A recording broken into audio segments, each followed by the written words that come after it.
a front row seat to this three-ring circus down in Jefferson City, and I guess now in Kansas City and in St. Louis. Jack Suntrup, St. Louis Post-Dispatch reporter. Good morning, Jack. Thanks for joining us. Good morning. Thanks for inviting me. What are we learning from this Netflix table read down in Jefferson City, other than it's very salacious? Oh, I think you're getting an idea of the defense's strategy.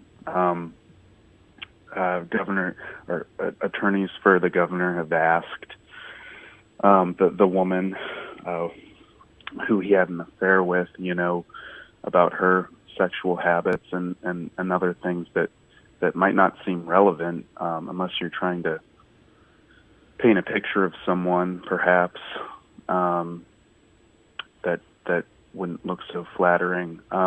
So to give you some context, the members of this committee that is investigating the governor have been reading out her deposition to Greitens' defense attorneys for the last 3 days now, going into their fourth day. And they're reading it into the record. The committee chairman, who's a Republican from Jefferson City, Jay Barnes, says that they're all reading this into the record so that all the committee members can get an idea of what Greitens' defense attorneys have already asked, and it's really a way to get cross-examination into the record, because cross-examination isn't being allowed in the committee's proceedings.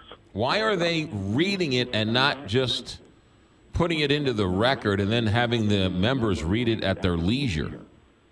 I think, and I think the reason for this is because Jay wants, the committee chairman wants everyone to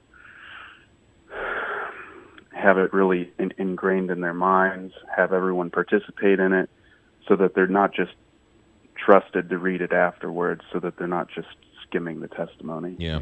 It sounds like they're bending over backwards to, is it safe to say that they're bending over backwards to appease Greitens and get his side of the story on the record, even though he is refusing to come and testify?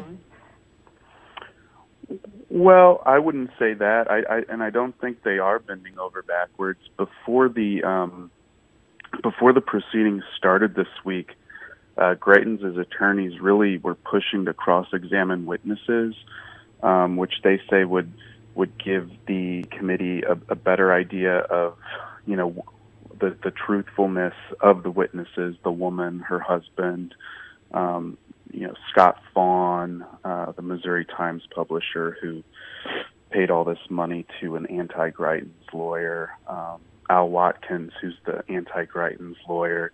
But the committee has declined their request to cross-examine any witnesses. The only people who are going to question witnesses are members of the Republican-led committee, it should be noted. Right, but they are allowing the cross-examination of the witness from the deposition into the record. Yeah. And that's something that's already happened. I think what one committee member, Don Phillips, a Republican from Kimberling City down by Branson, said on Monday was, they don't have a lot of time. They have a 30-day time limit, and if someone's already been cross-examined by Greitens' legal team, why put them through that again? Right. The woman has been interviewed by investigators numerous times already, and she's been cross-examined. So he says that if they were to do it again, it would just be a means of basically filibustering the committee, and there wouldn't really be a point to it. Jack Suntrup, our guest reporter for the Post-Dispatch, who's covering this whole Greitens mess down in Jefferson City. So where do we go from here? How long does this stage take? And then at the end of this stage, are they going to draw up articles of impeachment? Is that the plan? Well, this week they're scheduled to meet into Saturday to continue reading this deposition. Today we're hearing from Al Watkins, the attorney who represents the woman's ex-husband, and he's the guy who originally released this audio tape of her admitting to the affair. So he's testifying under oath today.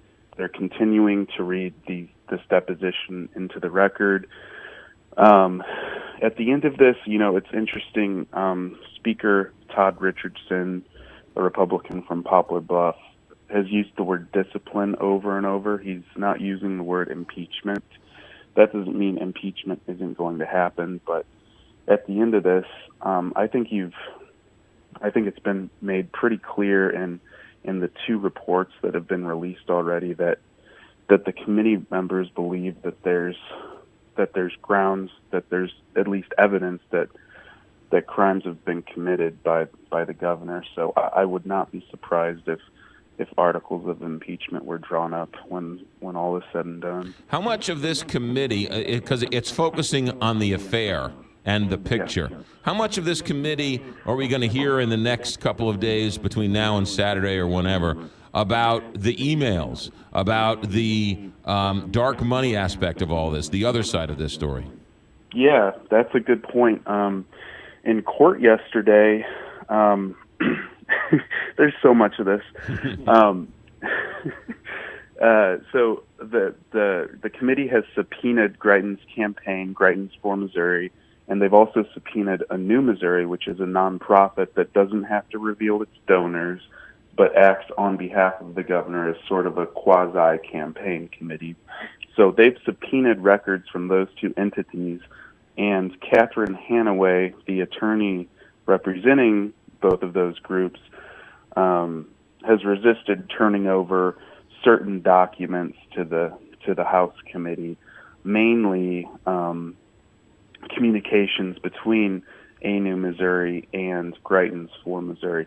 And what the committee is trying to find out is if Greitens or his associates ever worked to conceal the identity of donors. And doing so, that could be a Class A misdemeanor under Missouri law, which is up to a year in prison. So that's another thing that no one really knows. No one really knows how that's going to play out yet. But yeah, that is another angle that they're looking into. One of the great cameos in this story, Jack Suntrup, is Scott Vaughn from the Missouri Times, who testified yesterday. Did anybody make the comment that I made that they want to know where he said this $120,000 came from him? It was his own money. They said, "Where'd you get it?" He said, "None of your business," basically. Did anybody make the comparison that he's a private business, and if the governor doesn't tell us where he's getting his money from, why should a private business tell us where he's getting his money from? Yeah, that's exactly what happened.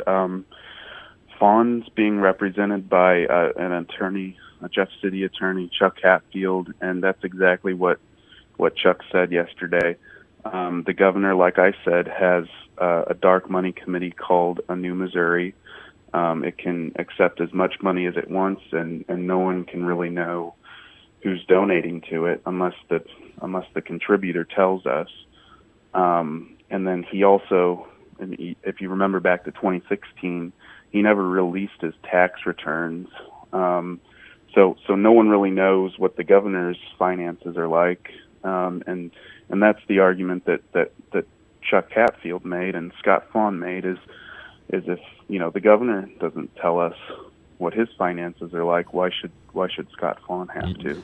Never a dull moment. Jack, get back to work. Jack Suntrup, a reporter for the St. Louis Post-Dispatch, stltoday.com. Good work, Jack, and we'll talk to you soon.